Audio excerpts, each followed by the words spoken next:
Esse ano é o ano em que estamos falando sobre nossa relação como discípulos com Jesus, o nosso mestre. E discípulo perde muitas coisas. Discípulo perde mais do que desejaria perder. Discípulo, a rigor, começa perdendo a si mesmo. Discípulo, para seguir a Jesus, perde muitas das suas perspectivas individualistas, mais pessoais. Discípulo perde sonhos. Discípulo precisa abrir mão de certas expectativas que deixam de ser suas expectativas para serem as expectativas do mestre. Discípulo perde em situações de tolimento, de falta, de escassez. Discípulo perde porque começa a se ver muito como minoria diante de um imenso mar que vem na direção contrária. Perde muito daquilo que lhe era ou lhe parecia ser essencial, daquilo que ele achava que não podia viver sem. E de repente ele, por perder aquilo e por se descobrir ainda vivente, ele descobre que apenas achava que podia viver sem aquilo, mas que continua vivendo. Então a história do discipulado também é uma história de perdas. E a pergunta que eu quero fazer nessa manhã é: o que é que fica? O que é que resta quando a gente perde várias coisas? O que é que a gente não pode perder quando a gente perde tudo? O que é que ainda precisa, de alguma forma, ser conservado por seu valor mais essencial, mais primordial, mais prioritário, mais primeiro? O que ainda fica das coisas que vamos perdendo? O Freud dizia que nós carregamos para a vida toda, por exemplo, a perda do útero materno, a perda do seio materno. E carregamos para o resto da vida esse vácuo que jamais poderá ser preenchido do lugar em que estávamos, protegidos, resguardados. E somos literalmente expulsos daquele lugar em que estamos protegidos e resguardados para a amplidão dos acontecimentos, para o incógnito da vida, para as experiências que não sabemos prever e que acontecerão, e que esse sentimento de ter sido expulso do lugar mais reservado, protegido em que estávamos, o sentimento de termos o seio materno nos alimentando cotidiana e fielmente, esse sentimento de perda seria, sim, o sentimento de perda fundamental que vamos carregar para sempre. Como se carregássemos em nós uma cicatriz de uma perda que teremos sempre de tentar substituir sem, entretanto, conseguir substituí-la. E, de fato, não conseguimos. Útero perdido é útero perdido. Seio materno perdido é seio materno perdido. Infância perdida é infância perdida. Adolescência perdida é adolescência perdida. Juventude perdida é juventude perdida. Fases na vida que se perderam são fases na vida que já não são mais recuperadas. o que o tempo levou, o que o tempo carregou, o que o tempo tirou de nós e levou com ele, isso faz parte do passado, ao qual a nossa última linha de relacionamento é a linha da memória, da lembrança e mais nada. Então somos realmente esses que na vida começam a saber lidar com perdas, porque as perdas fazem parte dessa caminhada do viver e ao mesmo tempo não deixa de fazer parte da nossa caminhada como discípulos. E aí é essa pergunta que fazemos. Quando perdemos e vamos perdendo, o que é que a gente deve conservar? O que é que a gente segura conosco? O que é aquilo que fundamentalmente não pode ser perdido? Eu quero ler o texto de uma pessoa que se acostumou a perder, e perdeu muito, e perdeu em várias fases da sua vida, mas que chegou justamente pela sua experiência de lidar com as perdas, chegou a essa conclusão de algo que não poderia perder de jeito nenhum e que conseguiu preservar consigo.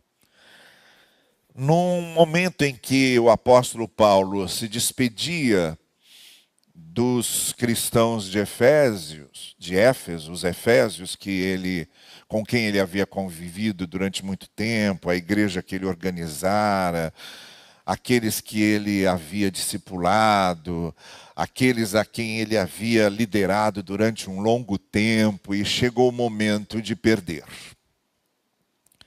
Partindo sempre, porque Paulo era uma pessoa que definitivamente se acostumou a lidar com perdas.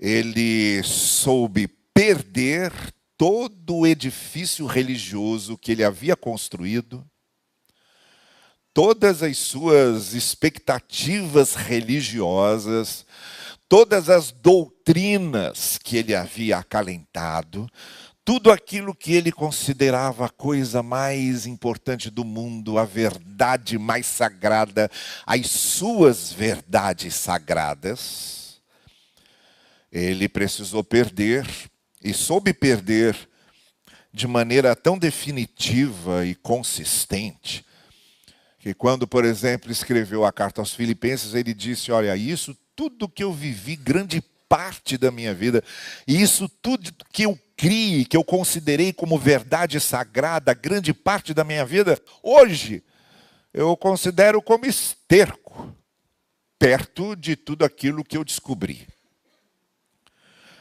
Então ele começou perdendo as verdades sagradas, perdeu toda a respeitabilidade que ele tinha, porque ele ocupava uma função em que ele era respeitado, admirado. Ele mesmo diz: eu fui fariseu dos fariseus. Você pegava qualquer fariseu ali mais fiel e eu era melhor que ele. Você pegava qualquer fariseu que levasse mais a sério a vida religiosa e eu conseguia superá-lo e deixá-lo para trás. Eu fui o melhor de todos eles. Então eu tinha uma respeitabilidade, eu tinha uma reverência das pessoas para comigo. Eu que comecei lá aos pés de Gamaliel e fim construindo a minha respeitabilidade ao longo do tempo. Essa respeitabilidade eu perdi. Pessoas que me respeitavam agora me odeiam. Pessoas que me veneravam agora pisam em mim. Pessoas que a respeito de mim só diziam coisas boas, agora o meu nome na boca deles é pior do que o esterco que essas verdades sagradas antigas significam para mim. Perdi essas pessoas, perdi aquela fama, perdi aquele respeito, perdi. No novo núcleo em que ele estava agora, também continuou perdendo. Depois de ter, assim, durante uns anos, a falsa esperança de que conseguiria mudar a vida dos seus compatriotas judeus. E achar realmente que poderia levá-los a compreender as mesmas verdades que ele agora compreendia. Cada vez que ele entrava numa sinagoga e pensava, Deus vai me usar aqui de maneira que esse grupo todo aqui vai se convencer do que eu agora descobri, saía de lá escorraçado, entrava numa outra sinagoga e dizia, agora vai dar certo, agora eu estou comigo, com o Espírito de Deus do meu lado, e agora eles vão compreender o que eu quero dizer a eles. Saía escorraçado de novo, até chegar o momento em que uma pessoa é tão escorraçada que ela resolve parar. Porque não é masoquista. Tem um mínimo de amor próprio, o mínimo de amor próprio. E ele diz, agora chega de apanhar. A partir de agora, eu me volto para os gentios. Não vou mais pregar aos judeus. Eu agora quero pregar aos de fora de Moisés. Gente que nunca ouviu falar de Moisés, gente que não conhece profeta hebreu, gente que não conhece lei de Deus, gente que não tem nenhuma ligação com o templo de Jerusalém e com sinagoga, gente que não conhece rabino nenhum, gente de outras religiões, gente desse horizonte enorme aberto, fora dessa ilhazinha que eu estou vivendo aqui, eu vou é para lá. E perdeu. Perdeu e foi para frente. Só que indo para frente, também perdeu. E continuou perdendo. A igreja de Corinto, por exemplo, nunca aceitou Paulo como líder. Nunca. Inclusive, tinha toda uma estrutura de rejeição que fez com que ele escrevesse 3 cartas. Uma delas nós nunca a conhecemos, mas provavelmente estava lá entre a primeira e a segunda. Então a segunda, na verdade, seria a terceira. Em que ele repete a mesma coisa, a mesma coisa. Olha, eu venho a vocês com amor, as minhas intenções são estas. Mas perdeu. Os coríntios nunca deram a ele qualquer tipo de respeitabilidade, mas nem chegava perto da respeitabilidade que ele tinha, por exemplo, quando era fariseu junto aos judeus. Perdeu. Esse homem que perdeu o direito de ter uma família, se casar, ter filhos, resolveu espontaneamente abrir mão disso em favor daquilo que ele estava abraçando. Até porque nenhuma mulher aguentaria a vida que aquele homem teve depois. Não tinha como acompanhar aquilo. Ainda bem que ele não casou. Se casasse, ia desgraçar a vida de uma coitada daquelas. Então, foi sozinho. Perdeu planos de fazer família, planos de ter filhos. Perdeu em nome de coisas que ele abraçou. E as coisas que ele abraçou também trouxeram perdas a ele. Perda, rejeição, incompreensão, autoridades da época que chegaram a prendê-lo várias vezes. Esse homem perdeu muito. Perdeu tanto que ele chegou a dizer, olha, a única esperança que eu tenho é do que vai acontecer depois da minha morte.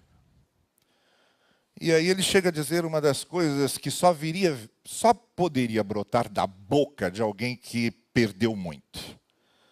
E que perdeu tanto na vida. Que então diria, miserável é o homem que pensa que isso aqui é tudo que a gente pode ter. Por quê? Se eu achasse que isso aqui é tudo que eu poderia ter, eu não ia nem conseguir dormir mais. Porque eu não tive mais nada. Perdi tudo. Então a minha única esperança é o que eu vou ter para depois daqui. E eu seria mais miserável ainda se eu reduzisse as minhas expectativas só ao que esta vida é. Mas como a minha esperança também se lança para algo depois daqui, eu digo a vocês, é lá. É só lá. que eu vou encontrar meu conforto definitivo. Porque, como ele diz na carta aos Coríntios, eu aprendi a lidar tanto com as minhas fraquezas, que é nelas que eu encontro o poder de Deus. Eu perco tanto e sou cercado tanto por tantas adversidades e por tantas violências e crueldades da vida, que eu aprendi a desfrutar delas. Eu cheguei à conclusão que é nessas fraquezas aqui que eu vou descobrir o poder de Deus. Não é fora delas. Não é negando que elas existam. Olha, ele diz aos Coríntios, vejam, depois de tudo que eu fiz, e ele tinha feito uma relação disso. Uma relação de fazer a gente perder o fôlego. De fazer a gente ter vergonha de reclamar de alguma coisa na vida. Aí quando ele faz a relação de tudo aquilo que ele tinha vivido, perdido, passado, toda aquela lista de sofrimentos, aí ele diz, olha, eu vou dizer para vocês o que mais eu perdi. Trago comigo um espinho na carne, que a gente não sabe o que isso significa, não sabemos o que isso significa. Mas era o espinho lá de Paulo. Era alguma coisa que o fazia sofrer muito. Aí o fazia sofrer continuamente. O que Paulo chama de espinho na carne é essa dor que carregava consigo por algum motivo, que não sabemos qual. E ele diz, querem saber mais o que eu perdi? Eu fui levado numa visão à presença de Deus, onde a única coisa que eu pedi para Ele foi que Ele tirasse esse espinho de mim. E eu perdi. Ele não tirou. E continuo carregando esse espinho. Até isso eu perdi. Frente a frente com Deus, com Ele pronto e disposto a me dar o que eu quisesse. A única coisa que eu pedi para Ele, Ele me negou. Mas me disse uma coisa. Ele disse que essas fraquezas, essas dores, esses espinhos, essas perdas, é nelas que eu encontraria fortalecimento. E ele diz aos Coríntios, eu então deixei de querer olhar para fora das minhas dores e comecei a olhar para dentro das minhas dores. Eu deixei de olhar para fora das minhas fraquezas e comecei a olhar para dentro das minhas fraquezas. E comecei a deixar de esperar que viesse um socorro para fora de mim e comecei a descobrir que o socorro vinha de dentro de mim, de dentro da minha vida e de dentro das minhas experiências. É nesse ponto que nós estamos quando Paulo está se despedindo dos Efésios. Ter passado por tudo isso, ter refletido sobre tudo isso, ter experimentado tudo isso, ter chegado a diversas dessas conclusões, ter que retrabalhar a sua fé de diversos modos, porque a gente crê de uma maneira, pensando que aquilo que a gente está crendo vai levar a gente a um certo ponto, esse ponto não chega, esse ponto não é o ponto, então a gente tem que reformular tudo, retrabalhar tudo na cabeça, no coração, redescobrir novas coisas.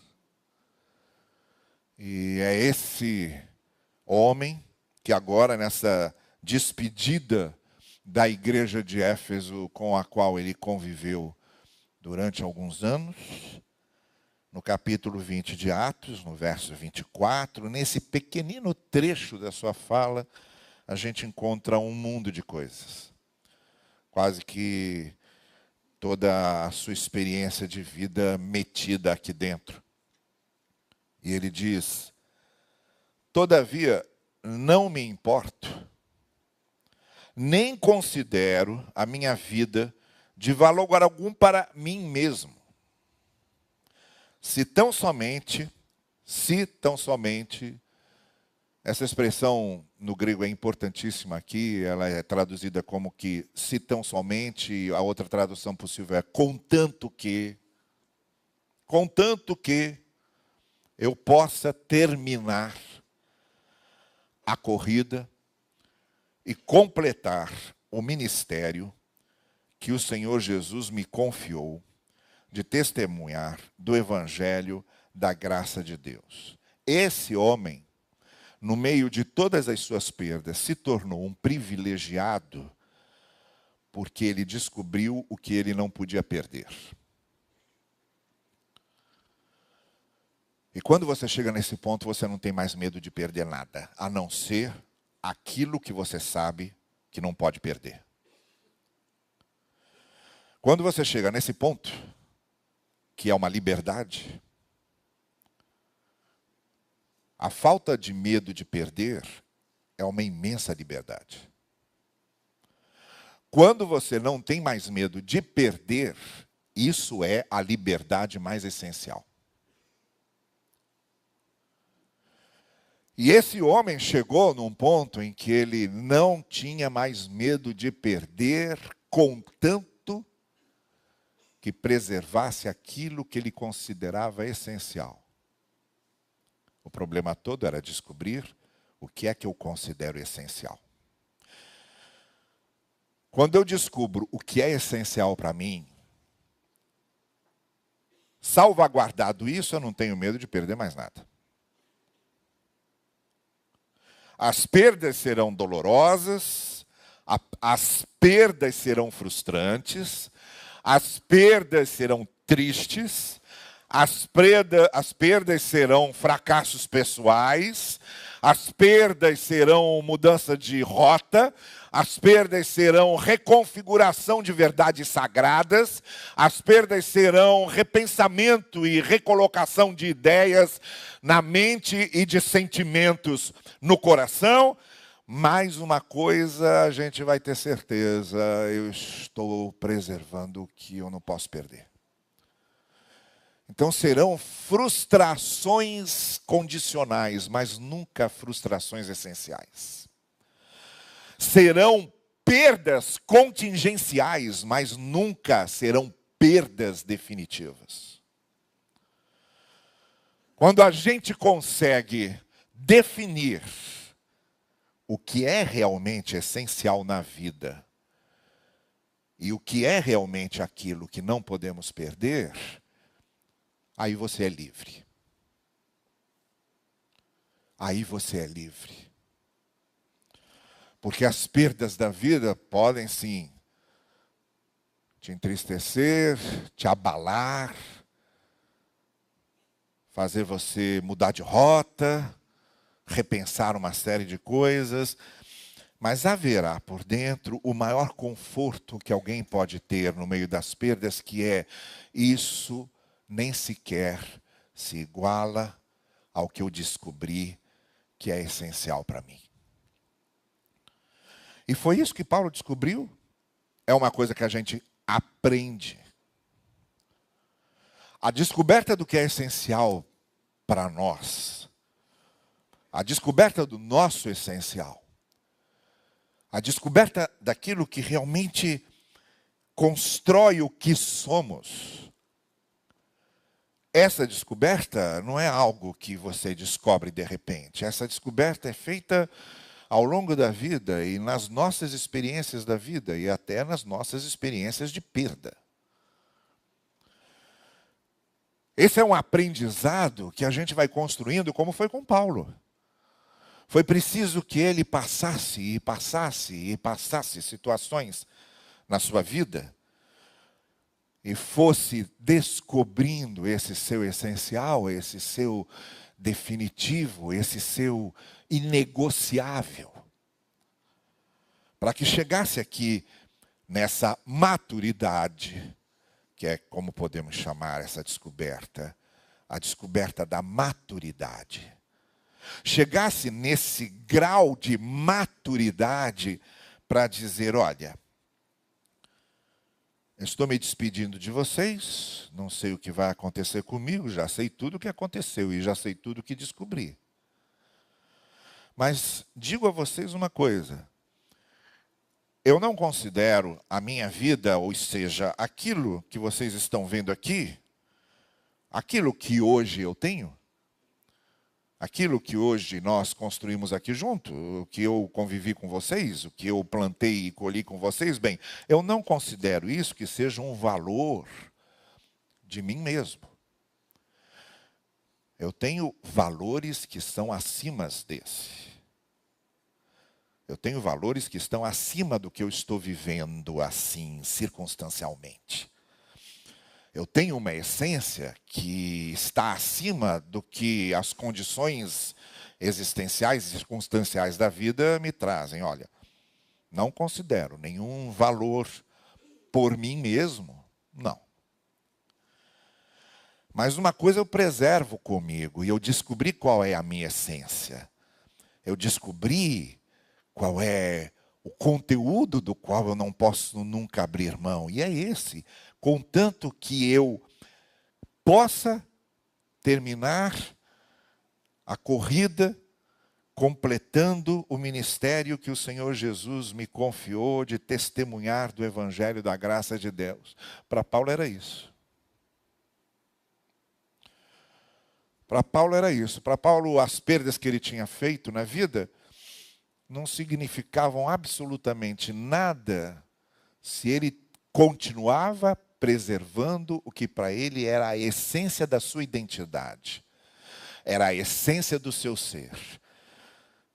Eu, como pregador do Evangelho da Graça, por esse Evangelho da Graça, a respeito do qual testemunho, o que esse Evangelho da Graça fez em mim, o que eu sou hoje devo a esse Evangelho da Graça, e esse Evangelho da Graça é que eu tenho anunciado. Eu ficaria, sim, realmente bastante frustrado, e assim frustrado essencialmente se eu tivesse perdido isso.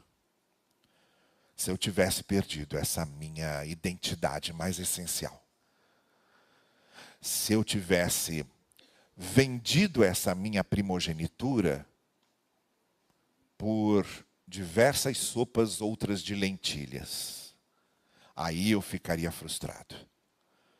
Se eu tivesse negociado isso, se eu tivesse trocado isso por qualquer outra coisa que veio e passou, aí sim, eu estaria fundamentalmente frustrado. Mas não. Eu continuo, apesar de tudo que eu perdi, de tudo que eu vivi, de tudo que experimentei, eu continuo um pregador do Evangelho da Graça. E a única grande expectativa que eu tenho para a minha vida é não perder essa essência. É chegar no fim da minha vida e, apesar de toda a lista enorme de coisas que eu perdi, apesar da lista enorme de frustrações na vida, apesar da lista enorme de esperanças e expectativas frustradas, eu vou poder olhar para mim e vou dizer: eu consegui trazer até aqui, a este último dia, o que é a minha essência, como pregador, testemunha do Evangelho da graça de Deus. E isso é o conforto da vida. E isso é o conforto na hora da morte. Olhar para você mesmo, e descobrir que a sua essência não se perdeu, que os seus fundamentos não se perderam. E é por isso que nessa manhã eu estou falando sobre o que não podemos perder quando perdemos tudo. É por isso que eu estou falando também da importância de construirmos essa essência. De construirmos esses fundamentos do nosso ser. De descobrirmos, e é uma coisa que eu volto a dizer, só vamos descobrindo ao longo das nossas experiências, de descobrirmos o que realmente não conseguimos negociar. Não pode ser vendido. Não pode ser perdido. Para que a gente possa olhar para a gente e dizer, olha, as perdas são inevitáveis, eu sei que perdi muito, vou perder outro tanto, mas uma paz interior eu carrego. Essa essência eu não perdi.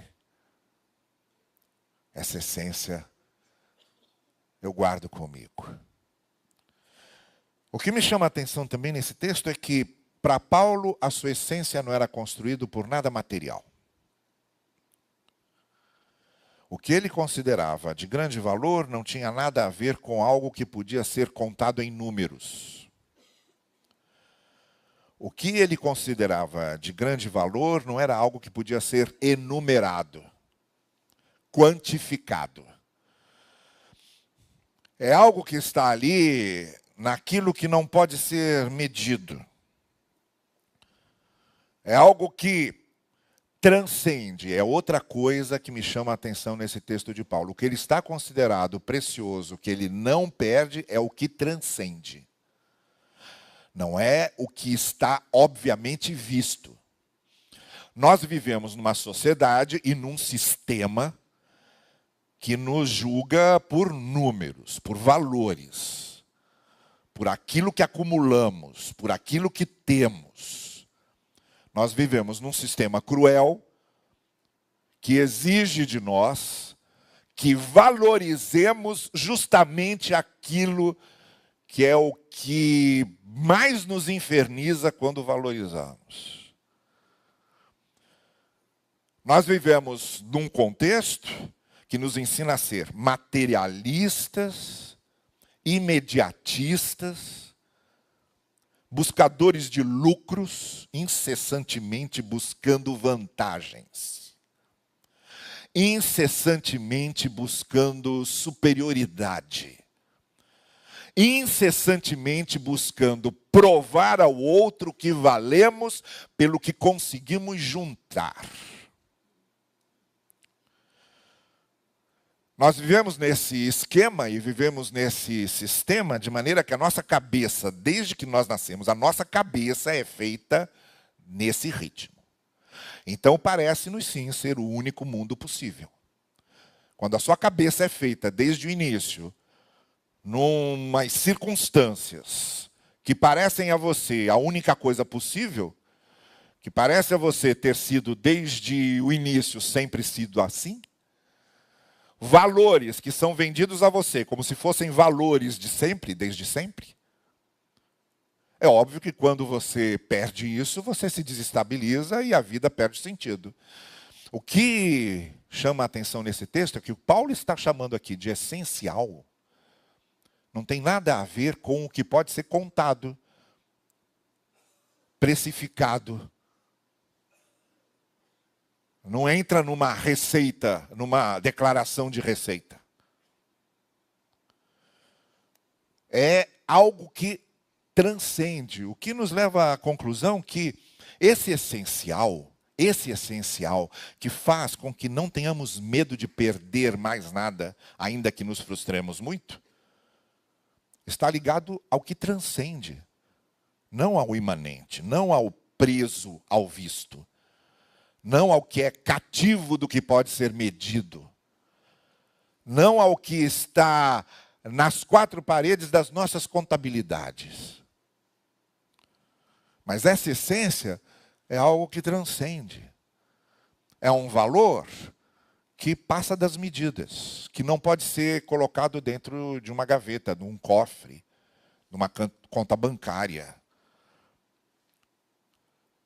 Esse essencial ultrapassa essas fronteiras. Paulo está falando de coisas que têm a ver com aquilo que não é tão óbvio, nem tão elementar,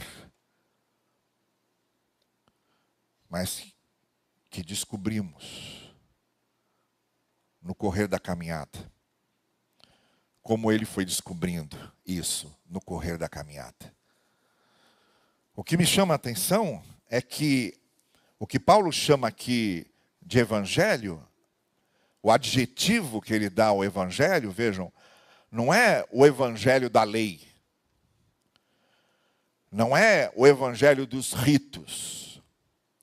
Não é o evangelho das liturgias. Não é o evangelho das instituições. Não é o evangelho dos sacerdócios. Não é o evangelho dos altares. O adjetivo que ele dá ao evangelho é o evangelho da graça. O que é graça? Como é que você encaixota a graça? Como é que você conta a graça? Como é que você calcula a graça? Que rosto você dá à graça? Que formato você dá à graça? Graça é uma experiência sem explicação que transcende tudo o que normalmente costumamos reduzir. Reduzir ao visível, reduzir ao contável, reduzir ao palpável. A graça transcende isso tudo. Para Paulo, esse valor dele transcendia tudo isso. É isso que eu não quero perder, esse elemento transcendental, esse elemento não contável, esse elemento não mensurável, mas que forma a minha identidade. E que é o que me dá conforto na hora em que eu perco. Na hora em que eu perco, o que me dá conforto é olhar para isso e dizer, isso eu não perdi. Essa perspectiva de vida eu não perdi. Essa dimensão da vida eu não perdi. Esse relacionamento com o evangelho da graça que me construiu e que me formou, isso eu não perdi. E não perdi em nome de nada. E não perdi em nome de Deus nenhum. E não perdi em nome de rito nenhum. Isso é o que continua comigo. Segue também esse texto como um alerta. Um alerta sempre presente. O que é que você está valorizando tanto que pode acabar com a sua vida e com a sua felicidade e com a sua alegria de viver se você perder? O que é que você tanto colocou num nicho, num altar, e tanto constrói a sua vida em torno disso que quando isso pulverizar, quando isso acabar, quando isso se perder, você morre junto. Você se perde junto. Você se dissipa junto. Quais têm sido os nossos verdadeiros valores essenciais? Porque só descobrindo isso e dizendo, não, eu até dou certo valor a isso, mas nem se aproxima de ser um valor essencial. Não, eu até gastaria muito com isso, mas não significa para mim um valor essencial. O que é que você tem colocado na sua lista de coisas essenciais da vida, que caso você perca todo o resto, poder olhar para aquilo, se confortar e dizer, sim, eu escolhi o essencial certo. Eu escolhi o essencial certo que me conforta, que me fortalece, que me anima e que me ajuda a superar essas perdas que eu estou tendo agora, do que não é o essencial. Quando o apóstolo Paulo se despede deles em Éfeso, ele viaja para outros lugares ainda, E mais adiante, no meio de uma das suas missões, ele vai ser preso. Ele vai passar por diversas instâncias governamentais romanas, até que seja recluso a uma casa. E é assim, exatamente assim que o livro de Atos termina. O livro de Atos termina não como os contos de fadas terminam. Você não tem aqui um príncipe que venceu o dragão, tomou posse do castelo e casou com a princesa. Não. O livro de Atos termina com este homem preso numa casa, encarcerado ali. O livro de Atos termina com esse homem que tinha sido tão fiel a Deus e que havia feito tanta coisa para o reino de Deus, confinado a um aposento da casa do qual ele não poderia sair. Mas, principalmente, o livro de Atos termina com uma palavra, aliás, sendo mais específico, termina com um advérbio. A última palavra do livro de Atos é a palavra desimpedidamente. No verso 31, o que está escrito lá, nos versos 30 e 31 é: por 2 anos inteiros, Paulo permaneceu na casa que havia alugado e recebia a todos que iam vê-lo. Pregava o reino de Deus e ensinava a respeito do Senhor Jesus Cristo abertamente, sem impedimento algum. Esse abertamente, sem impedimento algum, é uma palavra só no grego. Sem embargos, sem empecilhos. Estava preso numa casa que, inclusive, era obrigado a pagar e que a igreja o ajudava a pagar, preso, mas onde o evangelho era pregado. E a gente já imagina como. Numa outra prisão em que Paulo estava, em Filipos, ele dizia: olha, cada guarda que vem aqui fazer vigília comigo, eu falo do evangelho a ele. Eu sei que ele fala outro. Eu tenho aqui pelo menos um vigia a cada escala de tantas horas. Eu falo a ele: eu estou preso, mas o evangelho está solto. Eu estou preso, mas a graça de Deus ninguém prende. Aquele homem, naqueles 2 anos, continuava dando o seu testemunho, o testemunho do que era fundamental para ele, essencial para ele, porque o nosso essencial ninguém prende. Porque o nosso corpo pode estar preso. A nossa vida pode estar condicionada a uma série de circunstâncias difíceis. Mas nosso essencial, esse essencial no Evangelho da graça de Deus, esse nunca é perdido. Por isso é tão importante que reflitamos muito seriamente sobre quais têm sido os nossos essenciais, o que é aquilo dentro de nós, construído nessa relação de discípulos com o Mestre e nessa relação com o Evangelho, o que é aquilo dentro de nós que pode cair, como diz o salmista, tudo ao nosso lado e ao nosso redor, mas permaneceremos em pé, porque a nossa fé não está baseada nessas coisas, a nossa fé não está baseada nem mesmo no nosso humor do dia. A nossa fé está baseada nesse, cuja graça ninguém prende e que continua agindo desimpedidamente, sem impedimento algum. É isso que faz com que realmente nos sintamos livres e que o Senhor assim nos abençoe. Amém.